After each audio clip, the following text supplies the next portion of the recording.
Hello and welcome to Cheshire. My name's Richard Felix and I'm the most haunted historian. I'm going to take you on a tour of haunted Cheshire. Cheshire, the place that probably boasts more timber framed buildings and haunted houses and also haunted pubs than any county in Great Britain. What better place to start this DVD than in the ancient town of Sandbach? And standing behind me here, two of the most magnificent Saxon crosses that you'll find anywhere. They were created in the 9th century to commemorate the advent of Christianity in Mercia. I'm going to start the DVD in a hotel that was voted by you as the UK's most haunted hotel. So settle back, give me your full attention, turn down those lights, and let me take you on a tour of haunted Cheshire.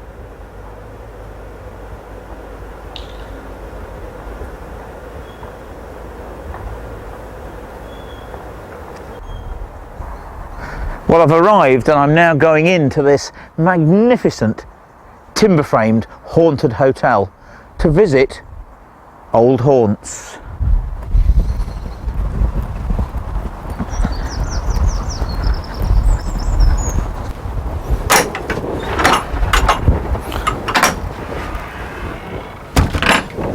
Hello, Sue. How are you? Very well, thank you. Nice to be back. Nice to see you again. So, now Sue, you own this magnificent hotel.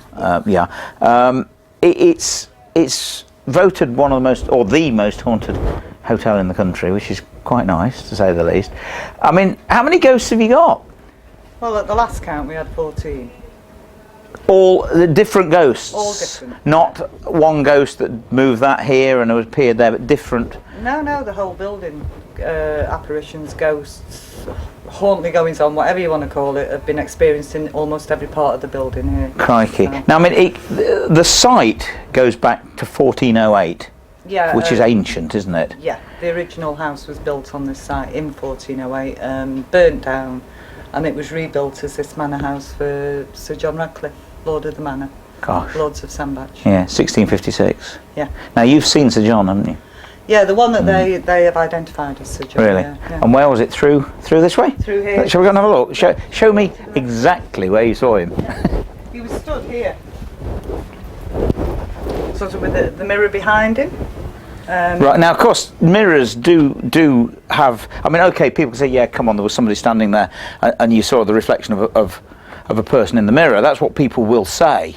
But mirrors do have some sort of effect on spirits, where for some reason people actually do see things in mirrors. Did you see him in the mirror? No, I saw him standing here. So he wasn't a reflection? No. I saw his reflection as he moved into the restaurant, because the mind will look for a logical explanation. We all do. Yeah, and this was 10 o'clock in the morning, not 4 o'clock in the morning. I'm sitting there with a laptop, right, up, see him staring at me, and look around to sort of think, there's only me and my son in the building. Where's Daniel? Right, which is what everybody does, convert it straight into reality. It must be Daniel, it must be someone else, real. But then saw him, the reflection in the mirror, walking through into the restaurant. What did he look, I mean, could you recognise him? Very tall. Yeah, I've seen him 3 times. I actually saw him in here once. I was sat talking to one of the waitresses, and the standard peripheral saw something. Yeah, out the corner of my eye. Turned round thinking somebody had walked into the restaurant, and he was stood there.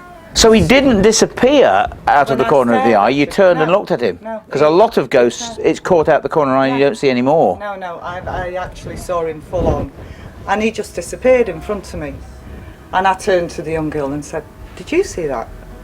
And she didn't, but she freaked. "Oh, what have you seen?" And went running out, you know, but people think if you see a ghost, you're going to go running screaming. I know they do. You don't. You don't. No, that's the amazing thing. You actually, first of all, convert it to reality. Yeah.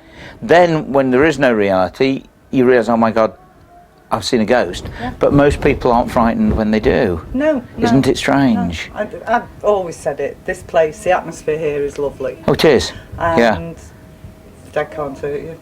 Of course they can't. No, it's the living you've got to worry about. So, but I think if you look for them, if you think, I'll sit and stare long enough, or I'll sit in a certain, but you won't see anything. It you doesn't see happen. Usually when my mind When is you completely least full of expect something it, else. you're not Yeah. thinking of ghosts, Yeah. and that's when it suddenly That's happens. it. Absolutely right. Yeah. Now you've also, of course, got haunted bedrooms upstairs, Yeah, have you not? yeah. Can we? Can we Yes, go of up and course you see? can, yeah, Oh, no it's problem fantastic. at all. Yeah. So is it all right if I borrow the keys to? Is it room 11 is extremely haunted, Room 11 and my is old most room, notorious. room 6. And room 6. All right. You had that experience. Fantastic. There you go. Thank you very much. I don't know whether I dare do this alone, you know. Oh, of course you can. Come on, I've got a cameraman with me.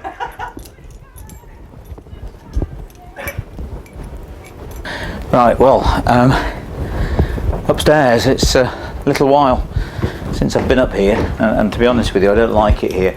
I had quite an interesting paranormal experience in the room here, but first of all we'll go to room 11, which is reputedly the most haunted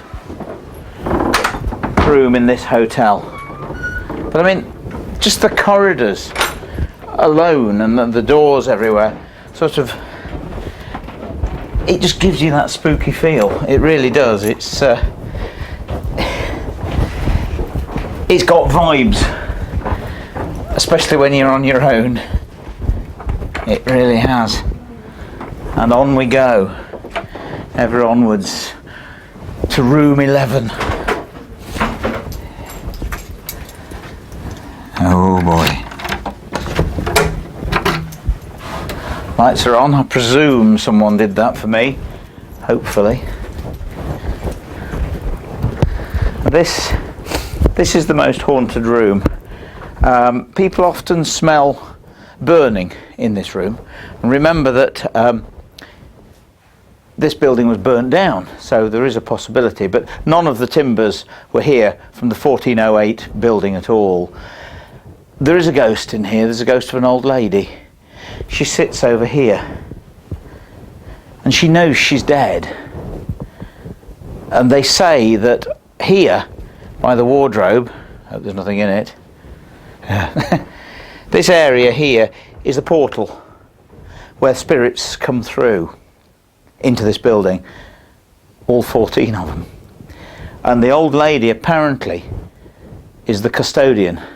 She remains in here, she sits there guarding the portal to stop any evil spirits coming through.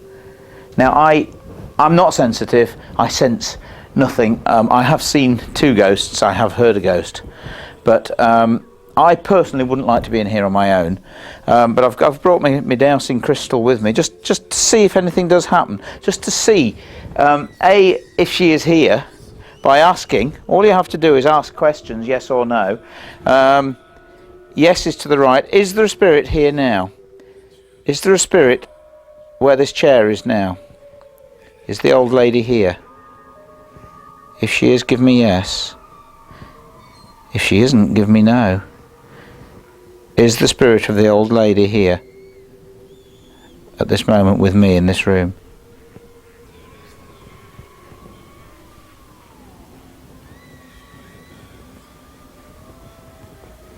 Certainly starting to move, and I hate to say it, but it is going to yes.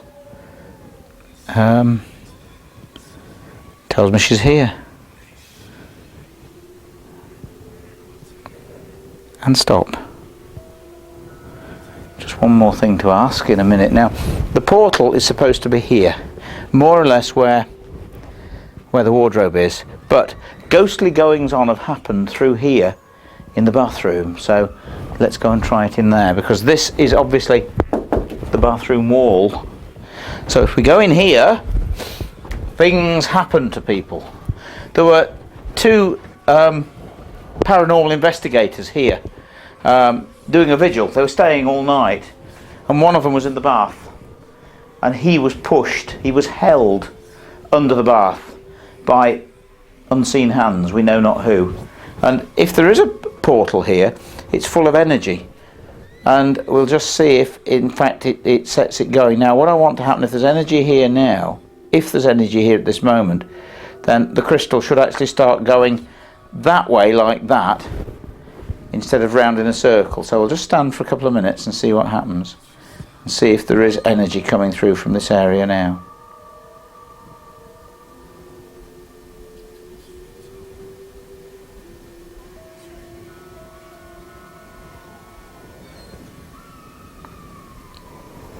Basically no, nothing's happening. Does that mean it's not true? Or does it just mean there's nothing here at the moment? Nothing coming through? I don't know. I'm not an expert at this, but nothing's happening at the moment. But where I want to take you now is to room number 6. Something very interesting. And it happened to me in that room.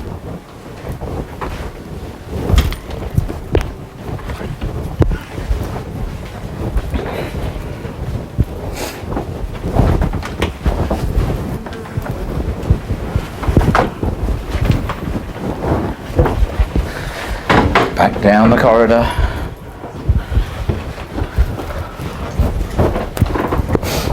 And here, room number 6. I had this room about 8 months ago. Not a very big room, but I'd actually been in here. 2 things had happened to me. I'd been laying on this bed reading 2 ghost books.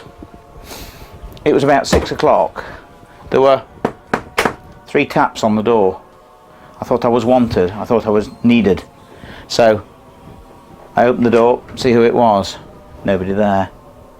Went downstairs. Nobody around.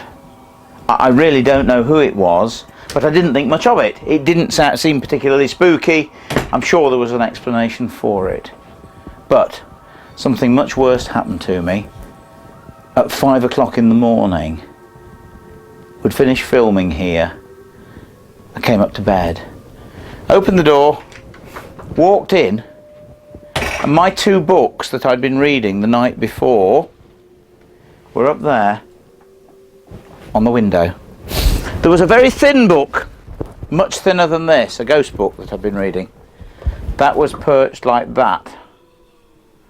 And on top of it was a much, much thicker book on myths and legends, resting on the book. But the other book was much thinner. And it took us over 4.5 minutes to actually get the 2 books to rest and to stand up. Like that. I have no explanation for it. No one else had got a key but me. And then I thought, oh, perhaps there's a skeleton key that the staff had got, and they came in and did it. The staff weren't here. They'd all gone out and left us to it for the night. I really, really don't have an explanation. It was real poltergeist activity. That's the sort of thing that poltergeists do. They pile furniture up. They do strange things. And in my opinion, that was strange. Poltergeists, we believe, are playful spirits. Some people think that they're mischievous, that they're evil because they throw things. But do you know of anybody that's ever been hit by anything that's a poltergeist thrown? They haven't. Because just before they actually reach you, they go off at a tangent, just as if unseen hands have moved them. In my opinion, poltergeists are crying for help. They want to be noticed. They want us to know they're there. And I'm sure that's all it is. It's a cry for help from the spirit world. Please send me. Please help me to go to the light. Help me go to where I should go. Because for some reason I'm earthbound. And that's what I think we should be doing. Trying to help these spirits. But this room, if they gave me this room again, if I came back to stay here, I wouldn't stay on my own. I promise you.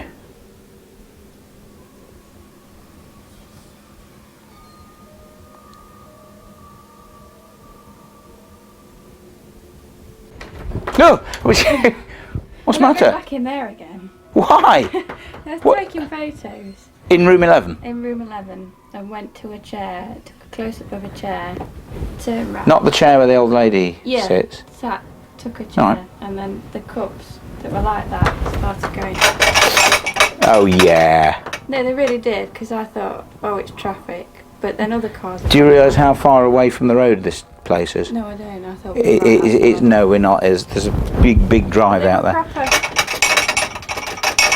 Doing that. You are kidding. I'm not kidding. They were properly doing that. Shall we go back and have a look? Only if you come with me. Honestly, Del. Honestly. Oh, yes. Come on, let's go and have a look. Quick. I mean, you were in there on your own, taking photographs. Yeah. And could you see them moving? Yeah. You actually saw them move? Oh, no. Quick.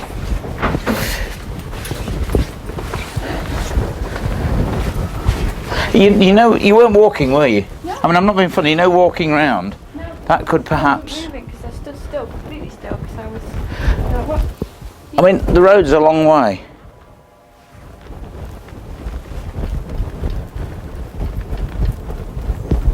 Well, even if you're walking enough, you were doing this.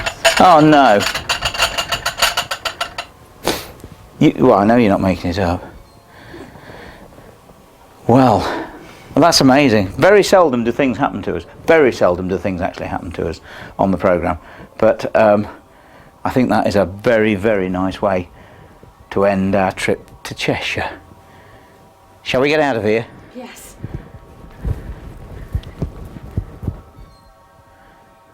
Come on, Del.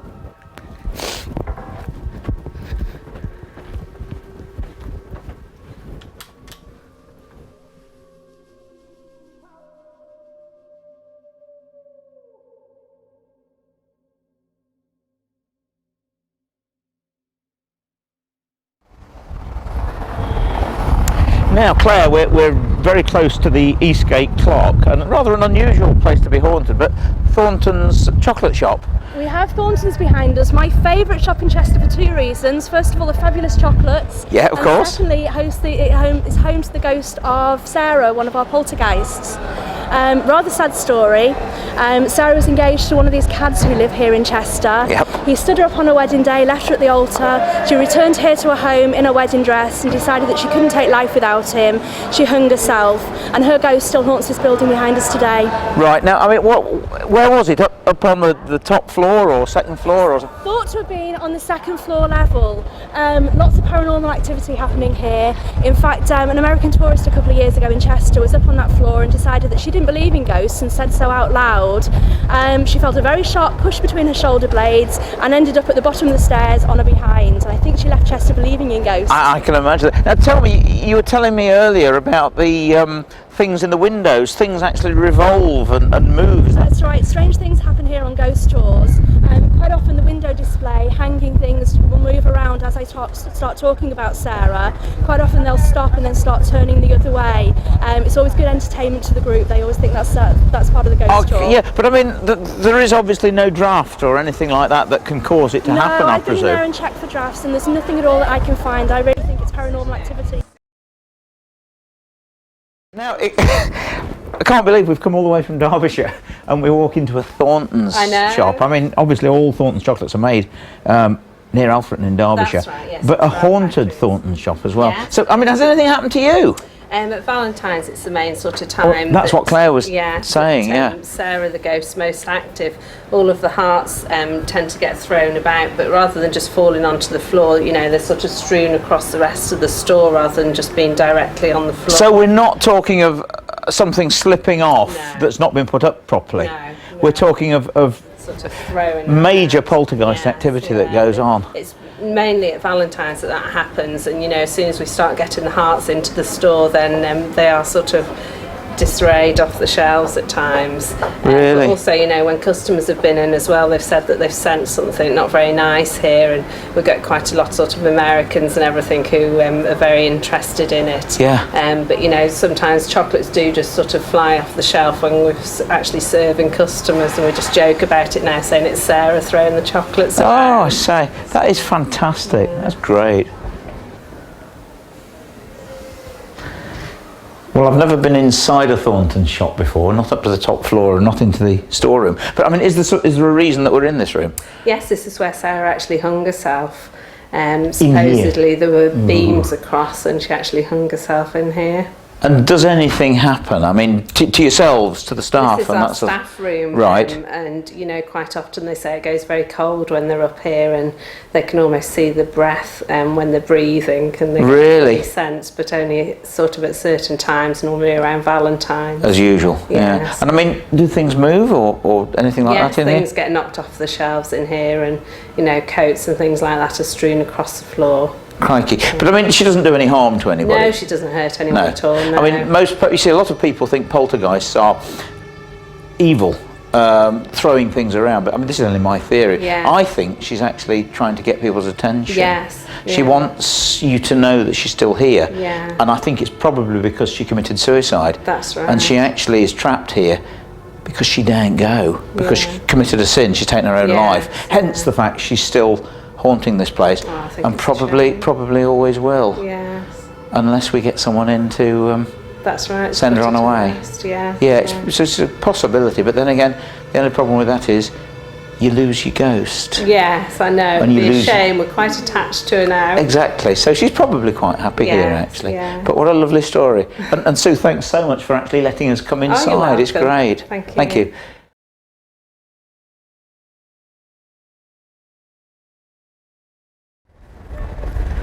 Right, now Claire, we're in St John's Street. I mean, this looks a very ordinary sort of pub. It's nice, it's old, but what's special about it? It is, well, it looks very innocent from the outside, but lots of hauntings happening inside, and especially in the cellar area. The story here that during Victorian times, a very prosperous pub, one of the best to visit anywhere in Chester. Right. But as times went on, more and more people started leaving. The landlord was in severe financial trouble. His wife ended up leaving him for another man, and he faced a debtor's prison. And he decided that rather than go to the debtor's prison, he'd take his own life, and he did that down in the cellar in the pub. Apparently he took a barrel of his best ale, a big knife, leant over the barrel and slit his throat side to side, so quite a gory end for him. Just a bit, yeah. And he still haunts the place, I presume. Haunts the place today. Gosh. Apparently the sign writer who wrote the sign has seen his ghost, although he wasn't able to tell anybody exactly what he'd seen. But it's a special sign, is it not? It's rather special. Yeah? There's a rather special spelling of the word Marlborough. As you can see, we've got an extra OR in the word. Oh, yeah. The story goes that the sign writer got to the end of the first OR in the sign, decided it was lunchtime, went inside for a pint and a ploughman's. While the landlord was pulling his beer, the barrel went, and he asked the sign writer to go down in the cellar and change the barrel. 30 seconds after getting down into the cellar, he shot back up the stairs, left the pub. He was white, he was shaking, didn't want to talk about what he'd seen at all, just wanted to finish his work and leave Chester. And apparently he was so shaken he hadn't actually realised that he'd already half completed the sign.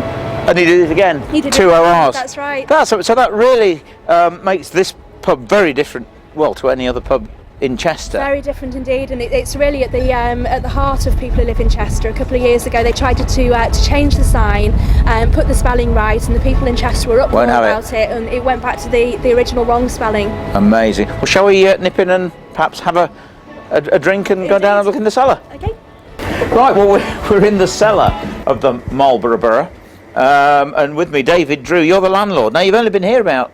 Oh, it's less than 6 months. Really? Now, and incredible things are happening. But you are a medium, medium? Yeah, I've been a medium, psychic all my life. I've been practicing for more than 30 years. Wow. I bought the pub more or less to semi-retire. I've been travelling the world for a long time. Yes. I've had enough of it. I thought I'd escaped that now. I thought I'd finished with all that.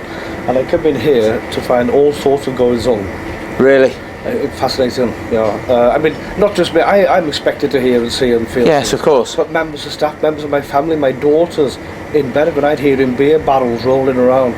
And it was hard work at first. And I'm like, oh no, go back to sleep. I'll be so clear, you know. And then one night I came down here to do something with the beer. And I've had a long, hard day, and I'm hearing a voice. I didn't see anyone, but I'm hearing, David. And I'm like, please, I've had enough. I'm too tired. I'll talk to you another day. I did what I had to do when I went back to bed. I've since had more time, and this was an ex-landlord. In fact, February 2005 we're in now. This was February 1905, so it's 100 years ago that this landlord slit his throat, actually sat on a beer barrel. What, here? In the cellar? Cellar, right where we stand. And he was suffering with some kind of a real depression. He was going through whatever it was he was going through. I don't have a problem with him, but he likes his cellar. He used to keep a good pint. Right. He's helping me because we keep the best pint in Chester. Fantastic, now. But yes. he slit his throat. But it was a common thing, you know, for people to do that. That was a way of committing suicide. God help them. No, I can't. But, no. Hanging and slitting a throat. He is not like a bad ghost, a bad spirit. No. He's welcome to stay here. Yeah. And he likes it here. I'm getting on well with him now. Crikey, And that's just 100 years ago. But I've only been here a few months, and it's like this is his cellar. So yes. I respect him for that. This is probably why he's here, do you think? He loved the place, he was a good landlord, yes.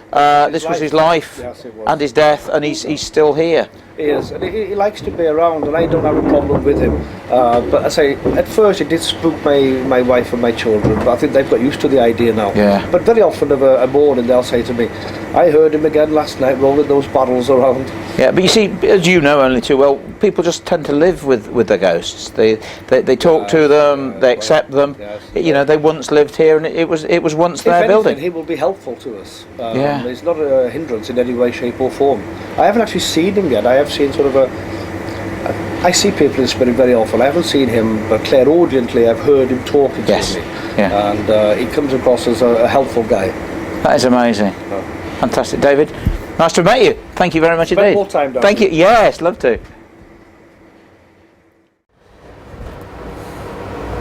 I'm at Tarpley. I'm inside a very, very nice pub. This actually goes back to the 16th century. It is actually labelled as the 6th most haunted pub in the whole of Great Britain. But there's a sign above me here which says, please mind your head. But you wouldn't believe how apt that saying is. But I'm actually now going outside to tell you the whole story.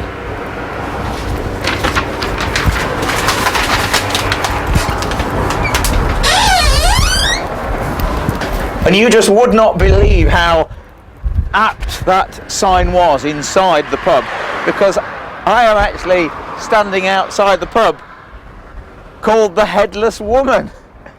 And it's the most amazing story. In the English Civil War, Hockenhall Hall, which is literally just over the fields there, was a royalist stronghold, and Oliver Cromwell's soldiers were on the way there, and so they buried all the family silver and the treasure in the garden, and all the royalists left, but they left one person behind, a maid called Grace Trigg.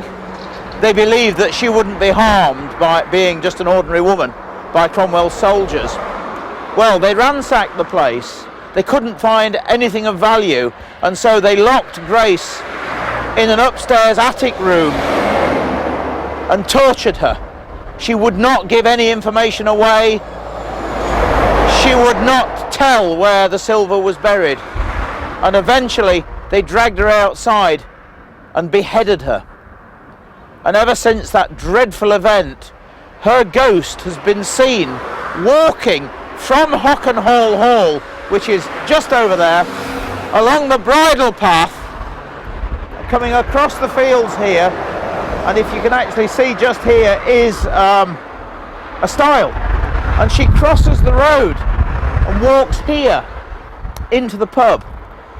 Now, it's an amazing story, but it's been corroborated on many occasions, because the number of lorry drivers, bus drivers and motorists that have actually seen this woman crossing the road, some of them have pulled up and stopped, and one or two people have actually said they thought they'd hit her and have stopped their car thinking that they'd actually run someone over. But of course, they get out of their car, run back to the spot where they believe the body to be. And of course, there's never anybody there.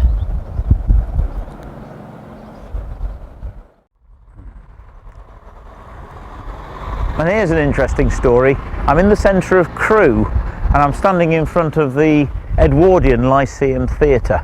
It was built in 1911, but it stands on a very old site, a frightening site. In the 1850s, this was a Roman Catholic burial ground, and I don't think that some of the people that have been disturbed are very happy. There are various ghosts in here, including that of what's believed to be a monk that wanders around the place, but in my opinion I think it's more likely to be a Roman Catholic priest. But there are two other ghosts. The ghost of an actor who obviously loved appearing here so much that he still appears to this day, and also a ballerina who unfortunately hanged herself in her dressing room. Things got so bad that in 1969 they actually had to have the place exorcised, and things calmed down for a few months, but then things started to hot up again, and in the 1970s both the actor and the ballerina were seen together standing at the back of one of the boxes while a performance was going on. The amazing thing is that both the children who were sitting in the front of the box and most of the audience actually saw nothing, but one or two people actually stated that they saw the couple standing totally engrossed in the play. What that play was, I don't know. Why they were so engrossed in it, I don't know. But all I know is that even to this day, those two ghosts still haunt the Edwardian Lyceum Theatre here in the centre of Crewe.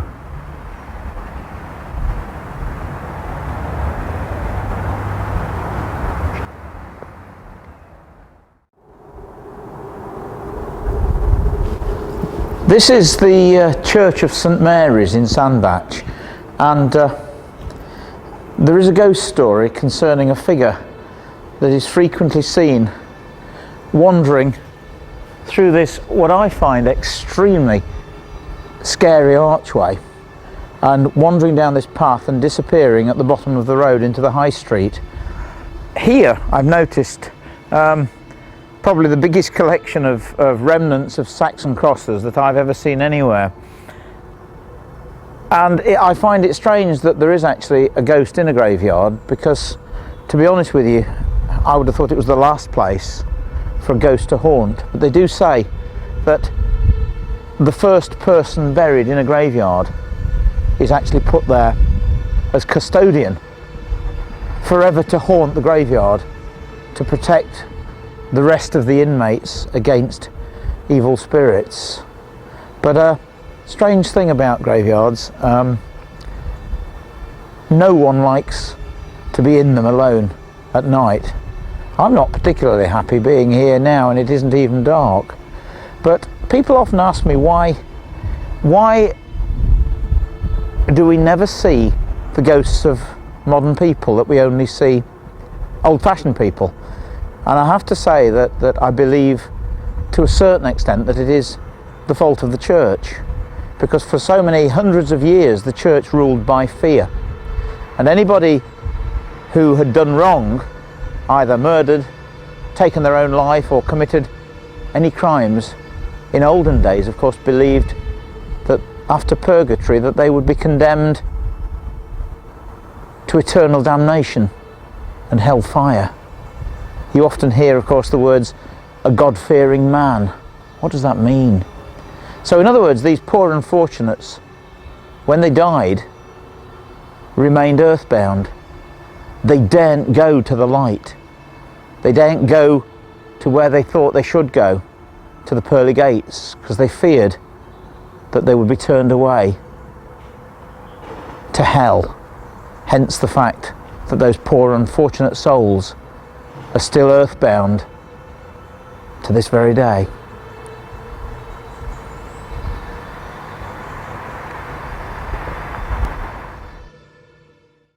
Right, now we're in the amphitheatre right in the centre of Chester, and with me, you're Caius. Caius. Now you're not only obviously a guide, both ghost tours and of course Roman. And Roman, yeah. Yeah, but I mean, you also know the story, of course, of the Roman soldier that haunts this area. Yep, it's a story of a decanus. Now a decanus is a man in charge of 8 men. Right. And the 8 men in this story actually lived in one of our corner towers of the fortress. Now, obviously the guards are changed regularly throughout the night out of those 8 men. the Decanus always made sure that he was on a late shift. Right. For the simple reason Wonder was why. he decides that he can get off the wall while he's on his guard duty and disappear and see his local girlfriend. Right. Nothing changes, does it? Nothing changes. We're all soldiers at the end of the day. Yeah. But unfortunately, this backfires on him because the villagers have actually tricked him into seeing this young lady. While he's away one night seeing his young lady, the villagers actually climb this rope and get into the corner tower and kill the 7 remaining soldiers that are asleep in their beds, obviously because they presume that the Decanus is doing his job being on guard duty. The Decanus returns back to the corner tower, as he's done for the past couple of months, climbs back into the rope and finds that the soldiers have been slain and most of their kit has been stolen. Knowing that he's going to suffer the punishment of an agonising death, he decides to draw his gladius out, stand on top of the wall, placing it in his stomach, and decides to fall forward and give himself a soldier's death himself. A true soldier's death is where the sword is placed at the back and forced down. But obviously being on his own, he can't do that, so he has to do it that way. And people firmly believe that they've actually seen the soldier walking across the wall. Really? Yep. People have actually said, I don't know you have Roman soldiers out at night. Usual story. In other words, people think it's a guide, it's a reenactor. Doing his thing. Until they realise there is no one. There is no one. We do tours at night, but not late at night. No, of course not. So people have actually seen it up on the walls. So in other words, they are seeing the ghost of a Roman soldier. Also, the reports that we've had, they've actually described the soldier the way he's dressed, and they think that it could have been the 20th Walera Weetrix, who are actually here, stationed in this barracks.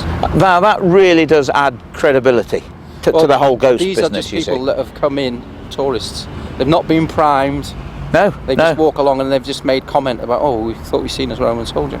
So, but in fact, they haven't. They've actually seen the ghost. Yeah, if they want to come see us, they come to the museum. That's amazing. Yeah. There you go. Caius, that is amazing. Thank you very much indeed for that. All right, thank you a lot.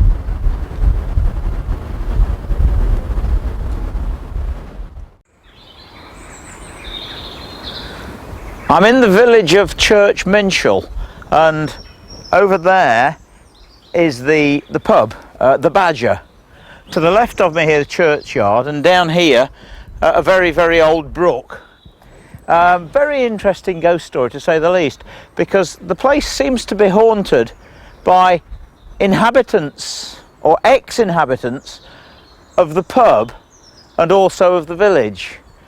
There's an interesting story of a little boy who was actually drowned here in the brook, and his ghost is seen inside the pub, and also strange things happening in the landlord's daughter's bedroom, where she's woken up in the morning to find all her clothes wet through, which is very, very strange. These are the clothes actually hanging in the wardrobe rather than clothes she's wearing. And he has a lovely saying that when the ghosts get a little bit too much for him, he says to them, right, well, that's enough now. It's closing time. Get back to the churchyard where you belong. So I think we'll just nip inside and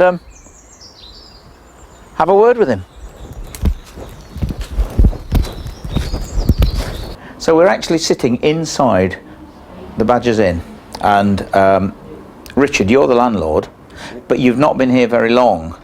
No, came here end of September and reopened it after it was closed for a few months. And things have, you've stirred things up a bit, or? Well, it seems to be, yes. I mean, before I actually moved in, my son lived here on his own, and the first instance was he was locking the pub up one night, and the brass bell on the bar gave a single ring just as he was going out the door. Right.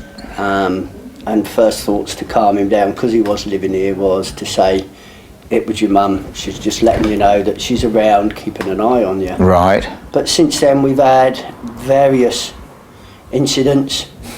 One of my bar ladies, my manageress, Ella, she's seen Ernie, who used to be one of the landlords a long while ago. Right. He often watches the staff. I don't know whether he's just checking to see whether they're okay. Highly likely, yeah. Checking the place is being run properly. Yeah.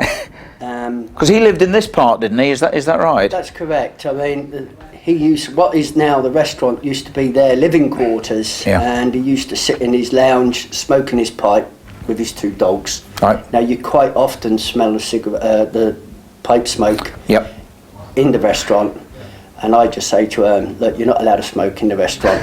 You can go in the bar. Right.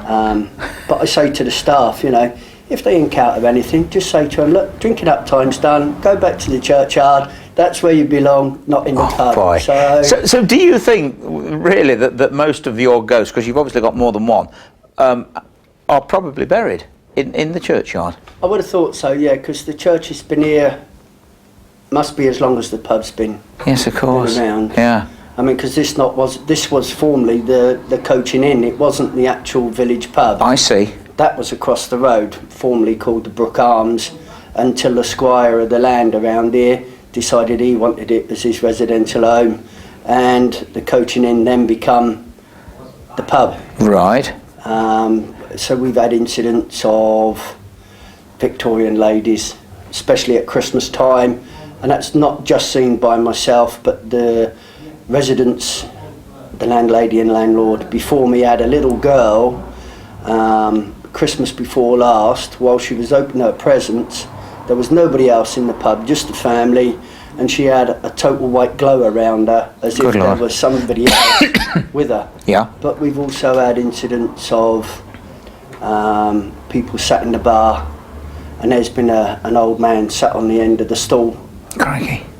But there's been nobody actually there, but he's shown up in pictures. Good Lord. For some reason. What about this little boy?